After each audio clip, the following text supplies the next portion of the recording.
할렐루야. 아멘. 오늘도 주님의 은혜가 유익한 인생을 사는 여러분들에게 넘치기를 축복합니다. 호랑이가 죽으면 가죽을 남기고 사람이 죽으면 이름을 남긴다고 하는 말이 있습니다. 바나바는 이름을 남기신 분입니다.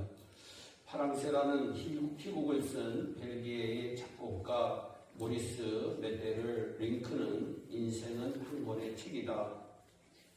우리는 태어나서 죽을 때까지 매일매일 그 책의 한 페이지씩을 쓰고 있다고 말했습니다. 그런데 그 한 페이지 한 페이지를 어떤 사람은 유익하게, 어떤 사람은 유익하지 못하게 써내려가고 있습니다.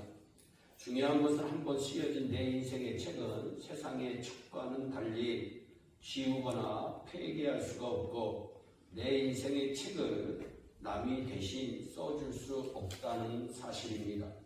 여러분들은 다른 사람들에게 유익이 되고 자신에게 유익이 되는 삶이 되기를 축복합니다. 아멘. 예화로 많이 알려진 이름인 하워드 휴즈라고 하는 분이 있습니다.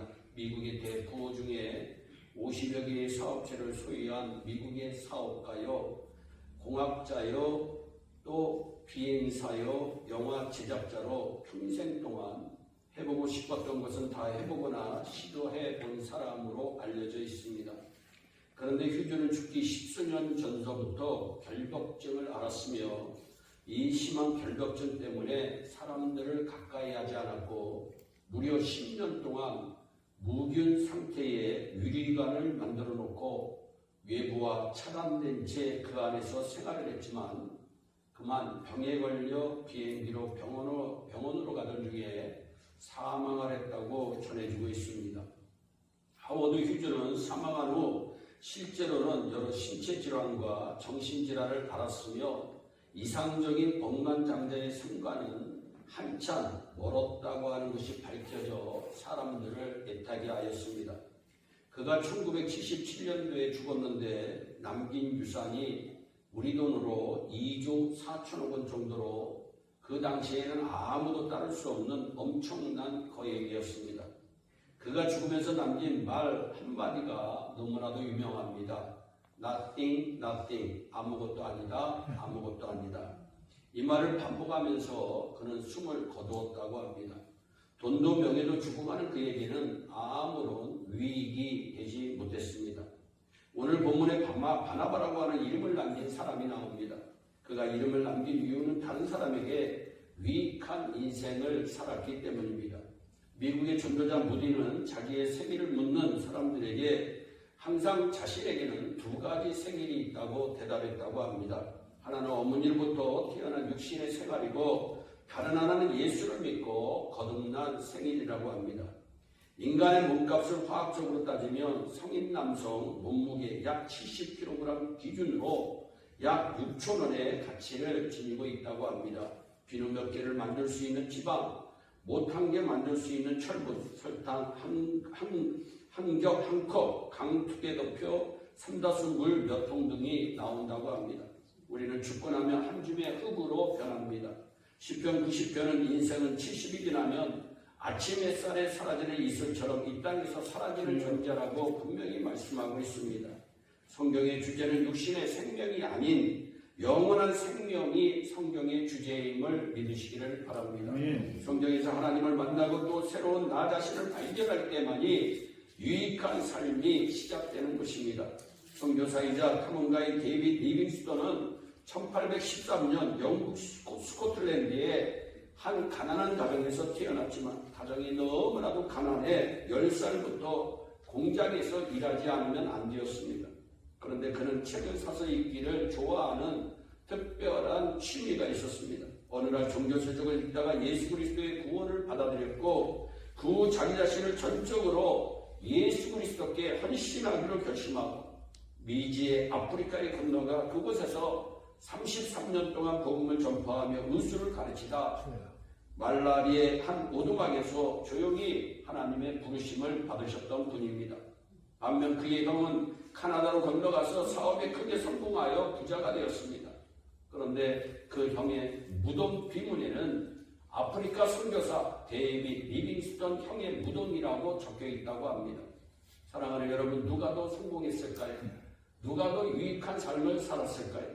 사람은 태어나면서부터 누군가를 만나며 사는데 만난 사람 중에 좋게 기억되는 사람, 나쁘게 기억되는 사람, 아예 기억조차 나지 않은 사람이 있습니다. 여러분의 삶이 다른 사람의 유익이 되고 좋게 기억되는 사람이 되기를 축복합니다. 아멘. 여러분 지금까지 교회에 다니면서 해가 지날수록 하나님이 주시는 은혜가 넘치고 하나님을 향한 믿음이 자라가는 인생입니까? 여러분 지금까지 교회에 다니면서 남을 향한 배려와 섬김으로 점점 유익이 되어가는 사람입니까? 아니면 오히려 고집이 더 세지고 이해심이 부족해지고 나만 아는 이기적인 사람입니까? 여러분들 모두 주님의 은혜 안에서 유익한 인생 살기를 축복합니다. 아멘. 오늘 본문의 바나바는 착한 사람이요 성령과 믿음이 충만한 사람으로 유익한 인생을 산 사람입니다. 어떻게 그런 유익한 인생을 살 수 있었을까요? 먼저 바나바는 성령이 충만하여 하나님 앞에서의 삶, 호암대오의 삶을 살았기 때문입니다. 미국의 기독 실험인으로 국민들의 존경을 받는 아더 미다스라고 하는 장로님이 계셨습니다. 그는 한때 미국의 10대 재벌 중 한 사람으로 손꼽히기도 했던 분입니다. 그는 한국의 대학생 선교단체에 50만 달러를 기부했던 분이기도 하고 7억 달러를 기증하여 선교 재단을 설립하는 남을 돕는 일에 많은 물질을 사용했던 분이기도 합니다. 어느 날 한 기자가 그에게 장로님 신앙과 인생에 성공 비결이 있다면 무엇이라고 생각하냐고 물었습니다. 그는 주저하지 않고 내게는 아주 간단한 5가지 인생의 삶의 철학이 있습니다. 첫째는 주일 성수한다. 둘째는 온전한 11조 생활한다. 셋째는 하루의 첫 시간을 기도로 시작한다. 넷째는 내 가족의 주인을 예수님으로 모셔드린다. 다섯째는 시간과 돈을 선한 사업에 사용하려고 노력한다. 하나님은 우리 모두가 성공적인 인생을 살기를 원하신다. 다만 우리가 그의 뜻에 순종하지 않기 때문에 풍요로운 삶을 누리지 못한다고 그는 말했습니다. 참으로 멋있는 답변입니다. 성숙한 그리스도인으로서 마땅한 고백이라고 저는 생각합니다. 여러분은 어떻게 대답하실 수 있을까요? 마다스 장로님처럼 대답할 수 있기를 바랍니다. 부자에게는 풍요는 있어도 행복이 없다고 하는 말이 있습니다. 하지만 우리 예수 믿는 사람들에게는 설령 부자는 아니라 하더라도 행복은 있습니다. 그 이유는 우리들의 삶의 초점이 하나님께 맞추어져 있으며 그분의 은혜를 날마다 누리며 살아가고 있기 때문입니다. 신자는 사회적인 평가도 중요하지만 하나님의 평가가 더 중요합니다. 오늘 성경 말씀을 보면 바나바는 교회 안에서 신앙과 인격에 있어서 신뢰받는 사람이었습니다. 믿을 수 있는 사람이었다고 하는 뜻입니다.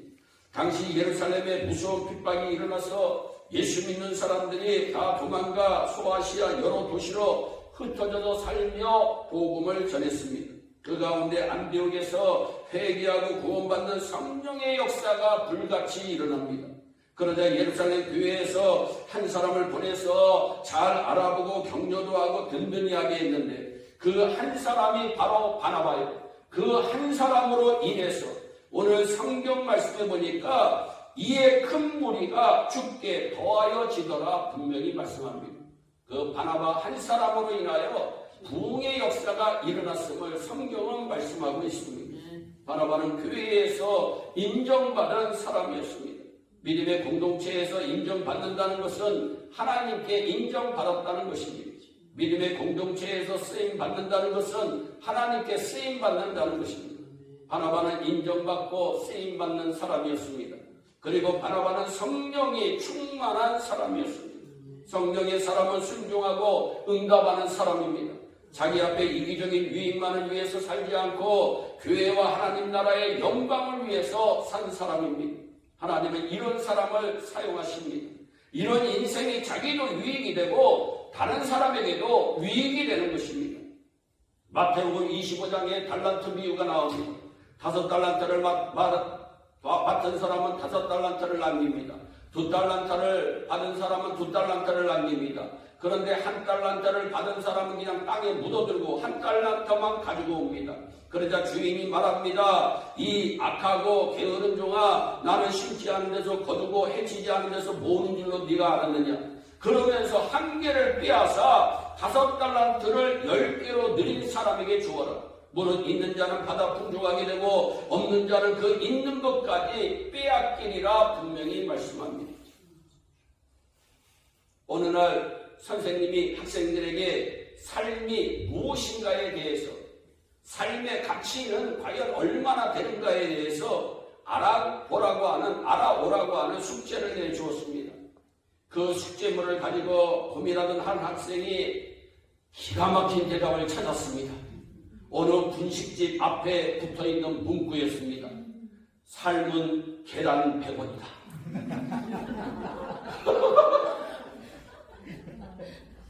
여러분은 삶을 무엇이라 대답할 수 있을까요? 적지 않은 사람들이 무한가치의 삶을 병아리로 부화시키지도 못한 채 삶은 계란으로 맞추고 있습니다. 인생에는 두 가지가 늘 따라다닙니다. 나침판과 시계입니다.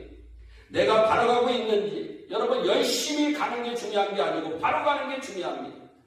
여러분 나에게 주어진 시간이 얼마나 남아있는지 나침판과 시계 보듯이 늘 스스로를 살펴봐야 합니다. 많은 사람들이 인생을 삶은 계란처럼 살아가고 있습니다. 삶은 절대로 삶은 계란이 아닙니다. 유익하게 살기를 축복합니다. 그래서 시편 기자는 우리에게 우리날 개수함을 가르치사 지혜로운 마음을 얻어 살아가게 해달라고 하나님께 기도했습니다. 하나님께서 인생의 마지막에 모든 것을 결산하신다고 하는 사실을 마음에 두고 사는 저와 여러분이 되기를 진심으로 축복합니다. 또한 바나바는 착한 사람으로 자신뿐만 아니라 다른 사람의 삶과 인생을 유익되게 만드신 분입니다. 바나바는 성경이 인정하는 착한 사람입니다.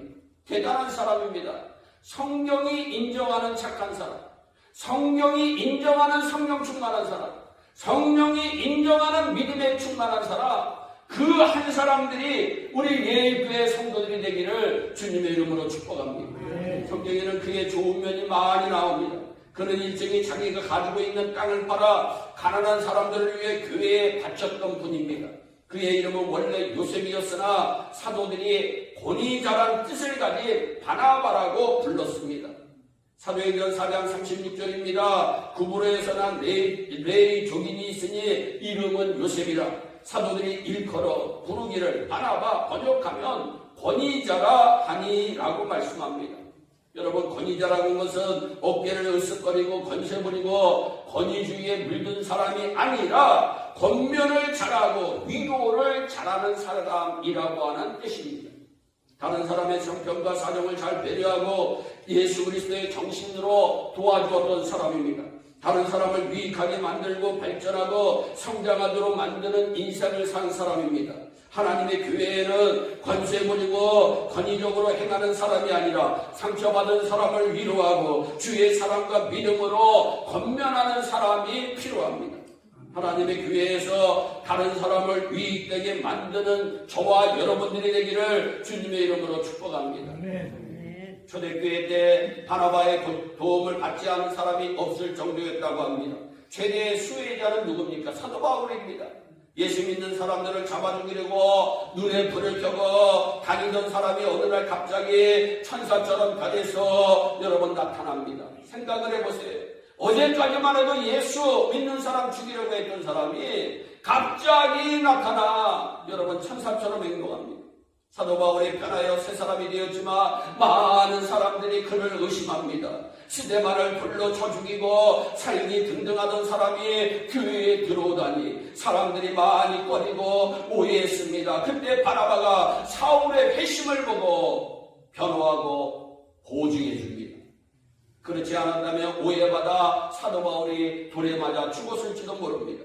바나바는 하나님의 바울을 통해 일하신다고 하는 사실을 확신했습니다. 왜 그가 확신할 수 있었을까요? 그는 성령의 사람이요, 그는 믿음이 충만한 사람이었기 때문에 확신할 수 있었던 것입니다. 바나바는 바울을 위대한 하나님의 종으로 만든 사람입니다. 지금까지는 자신이 리더였으나 이제는 바울에게 그 자리를 내어주신 분입니다. 바나바는 후회 없는 삶을 사신 분입니다. 우리가 후회 없는 인생을 살기 위해서는 다른 사람에게 유익이 되는 삶을 살아야겠습니다. 1904년입니다. 시카고에서 고등학교를 졸업하던 해 큰 낭농장의 법적 상속인으로 이미 백만장자가 된 윌리엄 보덴이라고 하는 분이 계셨어요. 물질적으로 풍요했던 그의 부모는 그에게 세계의 주를 시켜줍니다. 대단한 가정입니다. 그는 아시아, 중동 그리고 유럽을 여행하는 동안 고통받는 사람들을 직접 눈으로 보고는 마음에 큰 짐을 지게 되었습니다. 그래서 집으로 편지를 보냅니다. 부모님께 편지를 보냅니다. 아버지, 어머니, 나는 일생을 전도 사업과 그 일에 대한 준비에 바치겠습니다. 그리고 그날 밤 성경 기표지에 나는 이 일을 지체할 수 없다 라고 썼습니다. 나는 이 일을 지체할 수 없다. 그리고 그 세계주에 돌아와 예대학을 졸업하면서 좋은 보수가 보장된 일자리를 거절하고 그날 밤에 또 성경 뒷장에 이번에는 후퇴는 없다. 후퇴는 없다라고 씁니다. 그리고 그는 그 프리스턴 신학교에서 공부를 마치고 중국에 있는 회계도들을 전도하기 위해 항해하던 중 선교 준비를 하려고 우선 이집트에 들렸습니다. 그런데 그만 이 이집트에서 뇌망염이 발병하여 한 달도 못해서 사망합니다. 그가 선교 준비하다 죽자, 선교 준비도 못하고 죽자 어떤 사람들이 말을 합니다. 하나님의 뜻이 아니었던 게야. 헛된 일을 시작했군. 그런데 그의 성경 뒷장에 위에 썼던 두 가지의 결심 밑에 나는 하나님의 일을 하는데 지체 없다. 나는 하나님의 일을 하는데 영원구령에 대한 일을 하는 데는 나는 후퇴가 없다. 그 결심 밑에 후회 없다. 라고 하는 글이 쓰여진 것을 발견합니다. 지금 나는 이 순간에 무엇을 위해 살고 있는지를 스스로에게 물어보시기를 바랍니다. 여러분들은 후회 없는 삶을 살아가고 있는지, 내 가슴에 타오르는 열정이 무엇이라고 여러분들은 생각합니까? 우리 자신을 지체함이 없이, 후회함이 없이, 후퇴함이 없이 또한 그리스도께 순종하도록 결심하며 다른 사람들에게 유익이 되는 삶, 유익이 되는 인생이 되기를 주님의 이름으로 축복합니다. 아멘. 남을 유익하게 사는 인생은 자신이 행복한 사람입니다. 여러분 생각해 보세요. 다른 사람을 웃기기 위해서 내가 웃으면 내가 웃는 겁니다. 여러분, 다른 사람을 행복하게 하는 그 순간에 내가 행복해지는 것입니다. 그런데 여러분, 다른 사람을 기분 나쁘게 하기 위해서 신경질 내는 그 순간에 누가 신경질을 내요? 자기가 신경질을 내는 겁니다. 그래서 이게 무서운 거예요. 여러분, 저와 여러분들은 늘 해바라기 얼굴이 되기를 주님의 이름으로 축복합니다. 여러분, 유익한 인생이 되기를 주님의 이름으로 축복합니다. 여러분, 멋있는 인생은 어떤 인생이냐? 인생의 마침표를 찍을 때 하나님 앞에서 너는 어떤 인생을 살았느냐 물어보실 때 주님, 나는 후회 없는 인생을 살았습니다. 얼마나 멋있어요. 얼마나 멋있어요. 어느 교회에 10대의 한 소녀가 암투병하다가 세상을 떠납니다. 그 떠나려고 하는 직전에 목사님이 보고 싶다고 하는 거예요. 목사님이.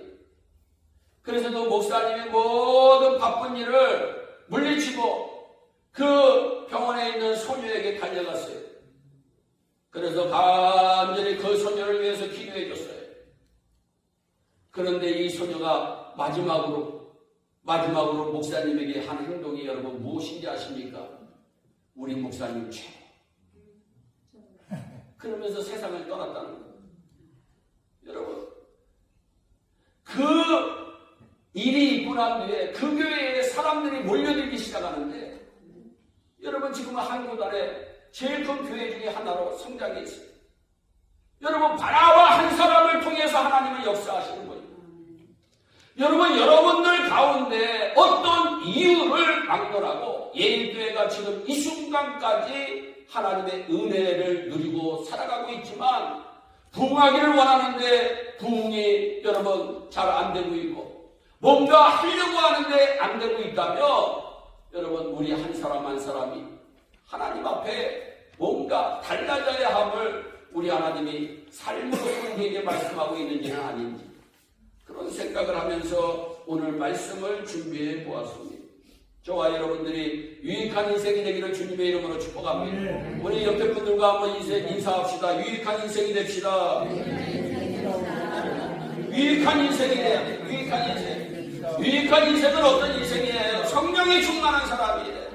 믿음이 충만한 사람이 돼야 돼. 기도가 충만한 사람이 돼야 돼. 그리고 여러분 제발 착한 사람이라고 인정받아요.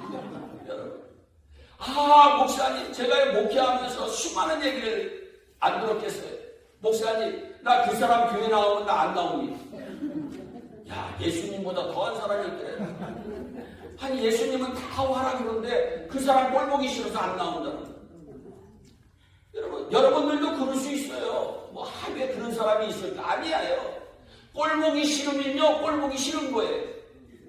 아니 꼴보기 싫은데 여러분 꼴보기 싫은 거지. 그런데 그 꼴보기 싫은 거를 은혜롭게 하기 위해서는 성령 충만한 뿐이었어요. 아멘. 여러분 성령의 용광로 속에 들어가는 것뿐이었어요. 아멘. 믿음의 용광로 속에 들어가는 것뿐이었어요.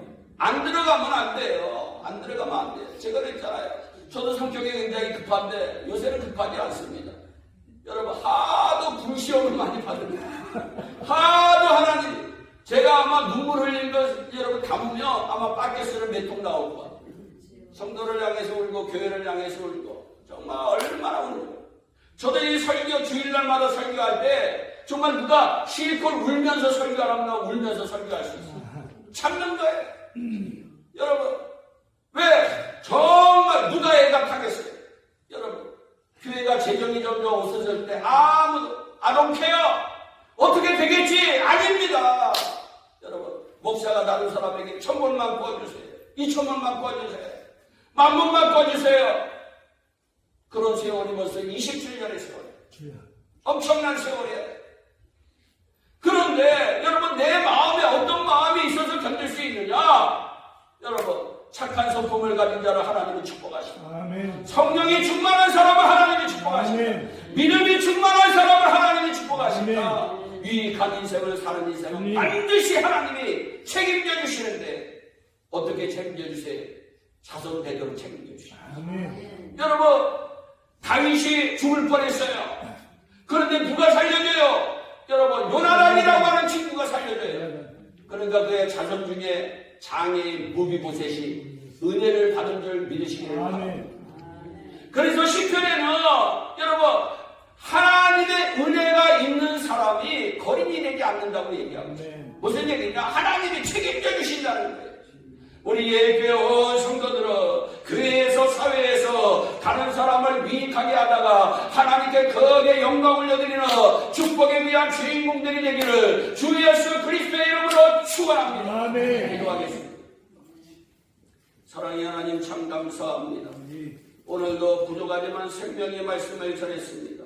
우리 예교회 성도들은 유익한 인생으로 살다가 주님 만나는 그날 후회 없는 삶을 살았다고 고백하는 축복에 위한 주인공들이 다 되게 하여 주옵소서. 감사하고 예수님의 이름으로 기도하옵나이다.